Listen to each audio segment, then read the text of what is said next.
Matthew chapter 24. As Jesus was leaving the temple grounds, his disciples pointed out to him the various temple buildings. But he responded, "Do you see all these buildings? I tell you the truth, they will be completely demolished. Not one stone will be left on top of another." Later, Jesus sat on the Mount of Olives. His disciples came to him privately and said, "Tell us, when will all this happen? What sign will signal your return and the end of the world?" Jesus told them, "Don't let anyone mislead you, for many will come in my name claiming, 'I am the Messiah.' They will deceive many, and you will hear of wars and threats of wars, but don't panic. Yes, these things must take place, but the end won't follow immediately. Nation will go to war against nation, and kingdom against kingdom.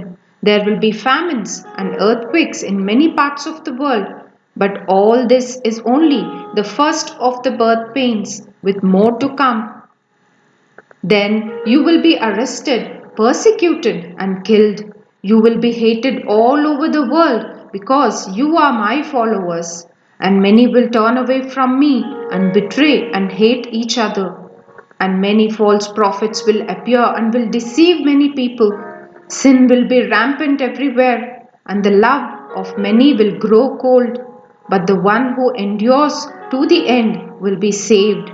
And the good news about the kingdom will be preached throughout the whole world, so that all nations will hear it, and then the end will come.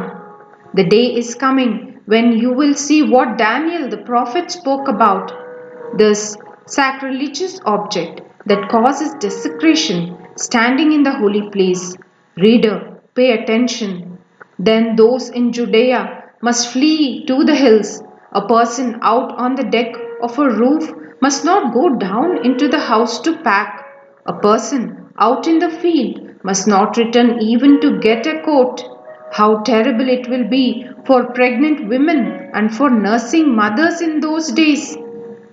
And pray that your flight will not be in winter or on Sabbath, for there will be greater anguish than at any time since the world began, and it will never be so great again. In fact, unless that time of calamity is shortened, not a single person will survive, but it will be shortened for the sake of God's chosen ones. Then, if anyone tells you, 'Look, here is the Messiah,' or 'There he is,' don't believe it, for false messiahs and false prophets will rise up and perform great signs and wonders so as to deceive, if possible, even God's chosen ones. See, I have warned you about this ahead of time. So if someone tells you, 'Look, the Messiah is out in the desert,' don't bother to go and look. Or, 'Look, he is hiding here,' don't believe it. For as the lightning flashes in the east and shines to the west, so it will be when the Son of Man comes. Just as the gathering of vultures shows there is a carcass nearby, so these signs indicate that the end is near. Immediately after the anguish of those days, the sun will be darkened, the moon will give no light, the stars will fall from the sky, and the powers in heaven will be shaken.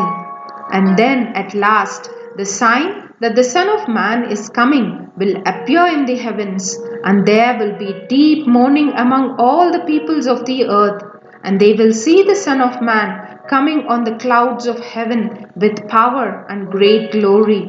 And he will send out his angels with a mighty blast of a trumpet, and they will gather his chosen ones from all over the world, from the farthest ends of the earth and heaven. Now learn a lesson from the fig tree. When its branches bud and its leaves begin to sprout, you know that summer is near. In the same way, when you see all these things, you can know his return is very near, right at the door. I tell you the truth, this generation will not pass from the scene until all these things take place. Heaven and earth will disappear, but my words will never disappear. However, no one knows the day or hour when these things will happen, Not even the angels in heaven or the Son himself, only the Father knows. When the Son of Man returns, it will be like it was in Noah's days. In those days, before the flood, the people were enjoying banquets and parties and weddings right up to the time Noah entered his boat. People didn't realize what was going to happen until the flood came and swept them all away. That is the way it will be when the Son of Man comes. Two men will be working together in the field. One will be taken, the other left. Two women will be grinding flour at the mill. One will be taken, the other left. So you too must keep watch, for you don't know what day your Lord is coming. Understand this. If a homeowner knew exactly when a burglar would come, he would keep watch and not permit his house to be broken into. You also must be ready all the time, for the Son of Man will come when least expected. A faithful, sensible servant is one to whom the master can give the responsibility of managing his other household servants and feeding them. If the master returns and finds that the servant has done a good job, there will be a reward. I tell you the truth, the master will put that servant in charge of all he owns. But what if the servant is evil and thinks, my master won't be back for a while, and he begins beating the other servants, partying, and getting drunk? The master will return unannounced and unexpected, and he will cut the servant to pieces and assign him a place with the hypocrites. In that place there will be weeping and gnashing of teeth.